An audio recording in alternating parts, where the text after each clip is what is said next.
Fear and greed. Which one are we in right now? The two emotions that control the stock market. Well, we'll take a look at it. This is technical analysis of the stock market's update and forecast for the week of Monday, July 13th, 2020.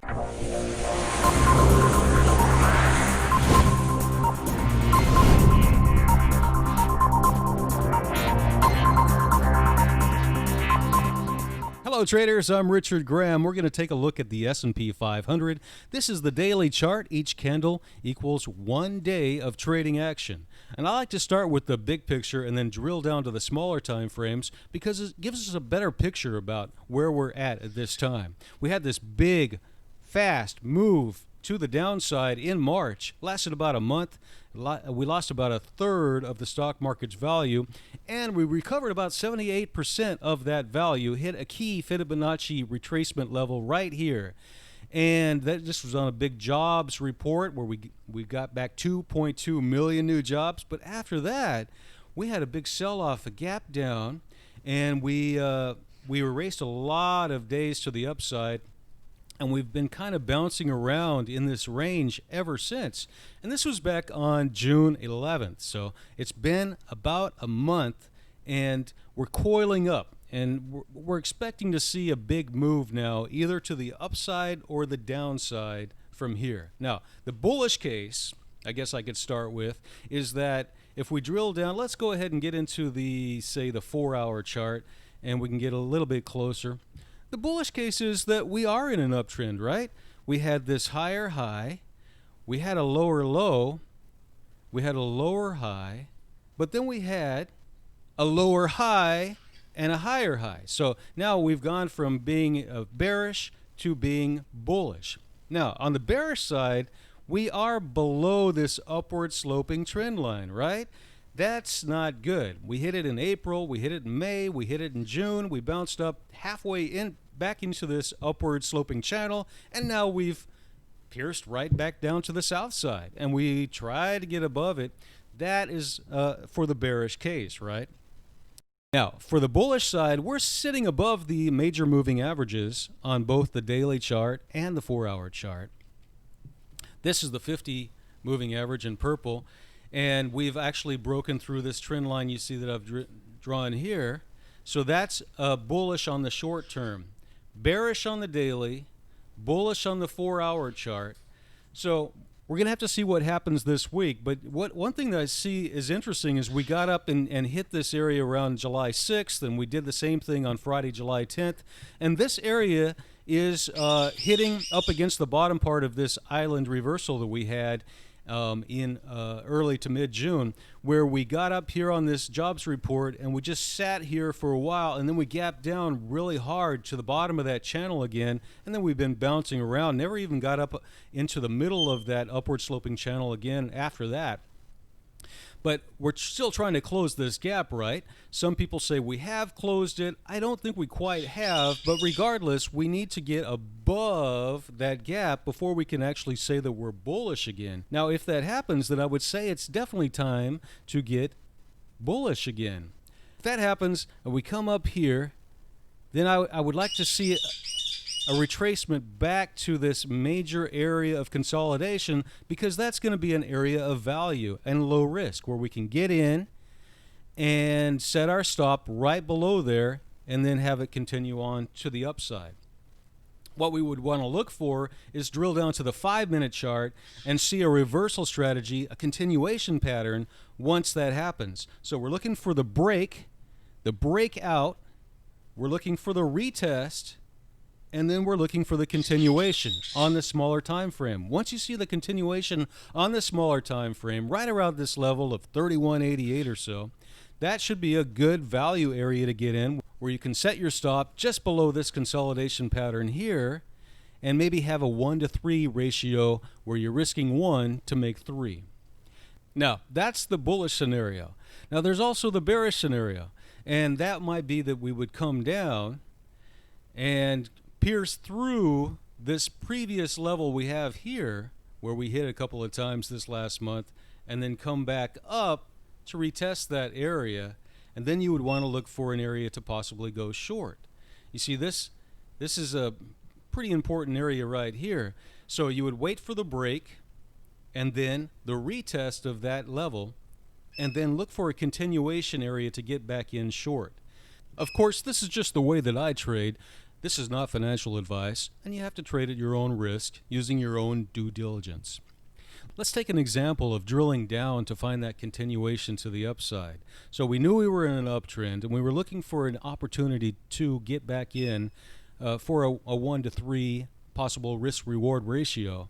This is probably an area that we'd be looking at to possibly get back in. It's not a specific level, it's just a range. You know this is an area that might find some support. So we drilled down. This actually happened around the 26th of June. We drilled down, say, to the 15-minute chart or the 5-minute chart. And let's find that area. Okay, so here we are. So you want to look for a reversal pattern in order to get back in on the long side. Here's our moving averages. We saw we had the crossover here. We also had an opportunity where we saw the structure break to the upside and retest. This is a key level where you might want to consider, or where you would have considered getting back into the market to ride it for a 1 to 3 risk reward ratio, which would have worked out great because you would have exited here and then you would have set your stop below this level of support. That's the type of thing you want to look for this coming week. Let's take a look at the Nasdaq. We're sitting right now on the daily chart at the top of this channel.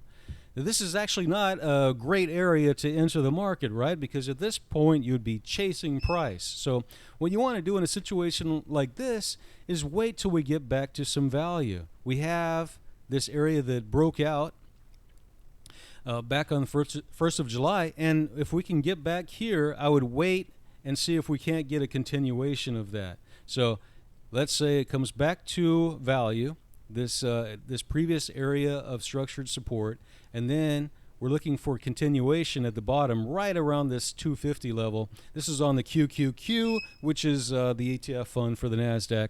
Right around the 250 level is where we have some support where you might want to look for a continuation on the smaller time frame. Drill it down to the 15-minute or so. Look for the reversal patterns, double bottoms, and look for a good entry there where you can set your stop right below it and then have a 1 to 3 risk reward ratio. Now, the IWM is the proxy or the ETF fund for the small caps, the Russell 2000, and it looks quite different. We've actually, ever since we had this island reversal pattern a month ago, we really haven't been able to break above it. So where we have the Nasdaq going to all-time highs and has broken above that area that we had on June 8th, we are actually breaking below the upward sloping trend line on the Russell 2000. So the small caps are not going along with this. So next week we're going to have to see if we can't stay above this area here and get back into that upward sloping trend line. You know, all of the stock markets move together, but the Nasdaq has definitely been the strong one, and the Russell 2000 has been the weak one. And of course, the SPY, the S&P 500, has been right in between. And we're going to have to watch that for the direction of the overall market. It is the big mama. The SPX index, the futures, is the most traded futures market in the world. Now the VIX is interesting because it's the fear index, right? It's the price of options basically on the S&P 500. So when options are expensive, there's a lot of fear in the markets. So we see what happened when we had that island reversal. Fear was pretty low, relatively speaking, down here at around 24, and then it spiked up to around 44, and since then it's come back into this area here. So we see it's kind of inverse to the stock market. Now it's coming down to 27 or so, so you think that sounds low, but on a long-term basis, the VIX normally, when there's not much fear in the market during a bull market, we're sitting right around 11 or 12, and so relatively speaking, over the last 3 or 4 months, yes, we are low, but we're still high compared to the VIX over the longer term. This is the Vix Term Structure.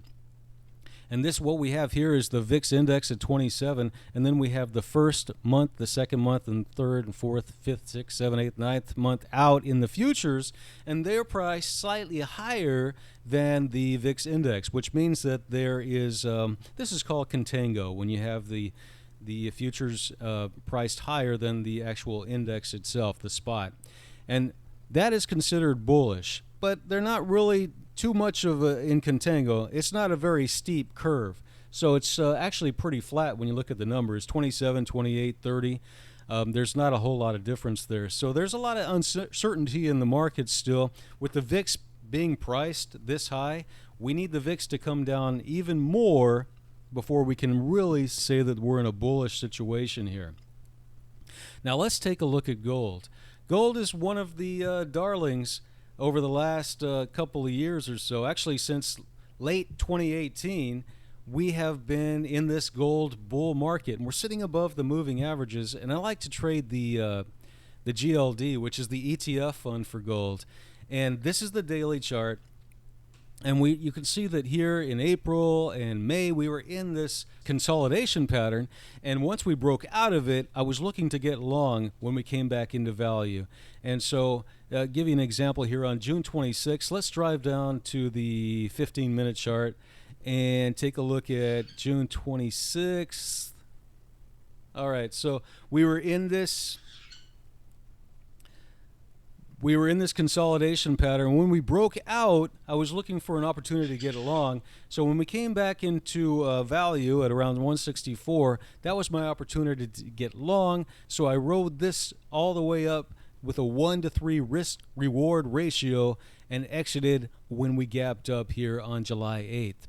Now, another opportunity to get long is coming up soon, because we will be coming back into major support, because we're going to come back into this area where we had a lot of consolidation. So if you want to get long gold, you want to look for this level right around 167 or so on the GLD. And once it comes down to there, look for a reversal right around this area and a continuation. And when you see the continuation on the smaller time frame, you see a continuation pattern, that's your opportunity to get in, set your stop right down here below this level, because you know that if it gets back into this area, it's probably going to go all the way down to the bottom of that channel. So you set your stop here, and then you have your 1-to-3 risk-reward ratio, or even more. I'd probably take it all the way up to the top of this channel. Gold on the daily chart is pretty bullish. So when we are trading on the 15-minute chart, we could probably enter right around 167 or so and exit right around 170. Once again, this is not financial advice. This is just my own opinion, and this is the way that I trade.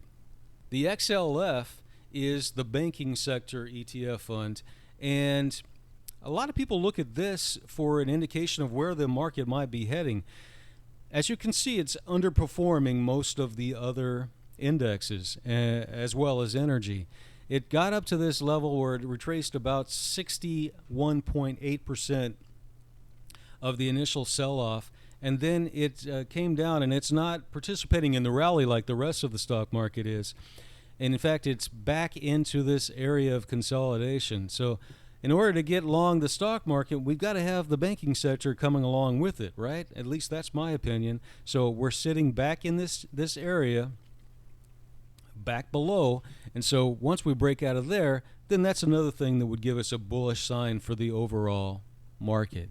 This coming week is a big earnings week. We have Johnson & Johnson, JP Morgan, United Healthcare, Netflix. They're all reporting earnings. Bank of America, a lot of banks, Wells Fargo, Citibank, Morgan Stanley, Goldman-Sachs. So this is going to be a big barometer for the market this coming week. And the announcements in the economic calendar, a potentially volatile day if we get any surprises. All right, folks, if you like these kind of videos, I'd appreciate a like, a thumbs up, and if you haven't already subscribed, consider doing that as well. We'll see you next time. Good luck, traders. Have a great one.